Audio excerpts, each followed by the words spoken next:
Chapter 2. Returning Home. Jason stared at Alice, his mind struggling to process her words. Dad passed away. The words rang in his mind. They didn't seem real. The room fell silent.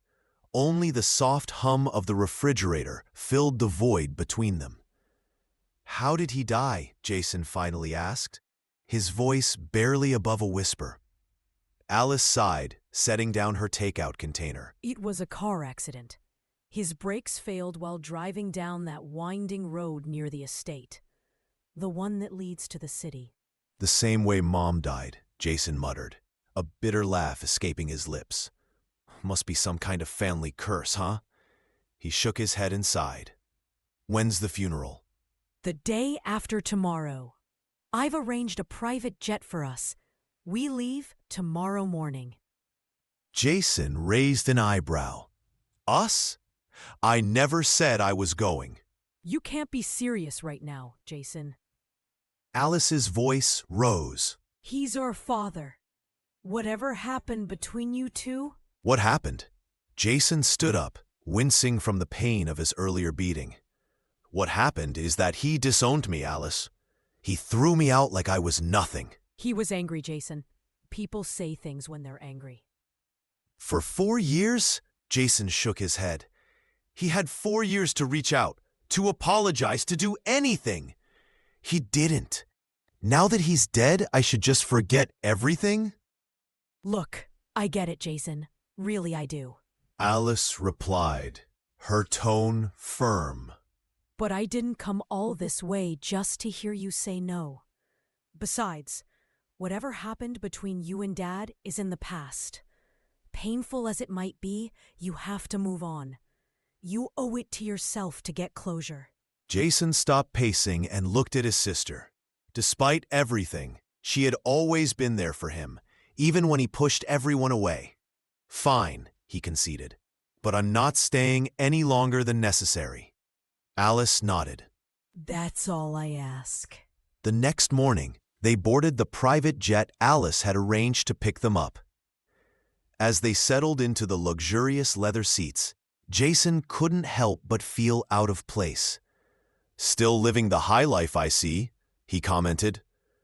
Alice shrugged. It's just the company jet. I borrowed it for a while. "Just a company jet, she says," Jason remarked. "Must be nice." Oh, please, Jason, don't start this again. Alice warned. You could have had all this too if you hadn't. If I hadn't? What? Stood up for myself? Refused to let Dad control every aspect of my life? If you hadn't been so stubborn. Alice finished. Dad wasn't perfect. Neither were you. But I know he wanted what was best for us. Seriously, do you really believe that? Jason corrected. He didn't want what was best for us. He wanted what he thought was best for us. There's a difference. Alice shook her head in resignation. Clearly, this issue wouldn't be resolved so easily. The rest of the flight passed in uncomfortable silence. Before Jason knew it, the pilot announced they had arrived. As they descended the stairs onto the tarmac, a sleek black limousine waited for them. "Still traveling in style, I see," Jason remarked. Alice shrugged. Come on. Did you expect any less from me? No, my dear sister, I did not," Jason said jokingly. As they drove through the gates of the sprawling estate, Jason felt a strange mix of nostalgia and resentment wash over him. The perfectly manicured lawns, the towering oak trees, the massive fountain in the circular driveway, it all looked exactly as he remembered. "Seems nothing has changed," Jason said quietly. On the outside, maybe. Alice replied cryptically. The massive oak doors opened, and when Jason entered the house, he felt a wave of emotions hit him. This had once been his home. Well, the prodigal son returns. A female voice said. Jason turned to his left to see a woman dressed in black. He frowned, recognizing Victoria, his evil stepmother. Behind her stood her equally vicious children, Nathan and Stacy, wearing matching expressions of disdain. So you decided to grace us with your presence after all these years. Victoria, Jason acknowledged with a nod. I see you haven't changed at all. You're still an annoying bitch. Is that any way to talk to your family?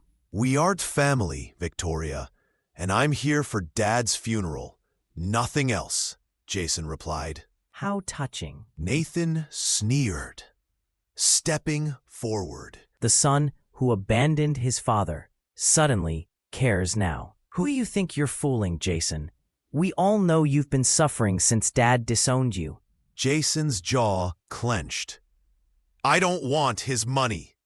Are you sure about that? Stacy chimed in, her voice dripping with sarcasm. Just look at you.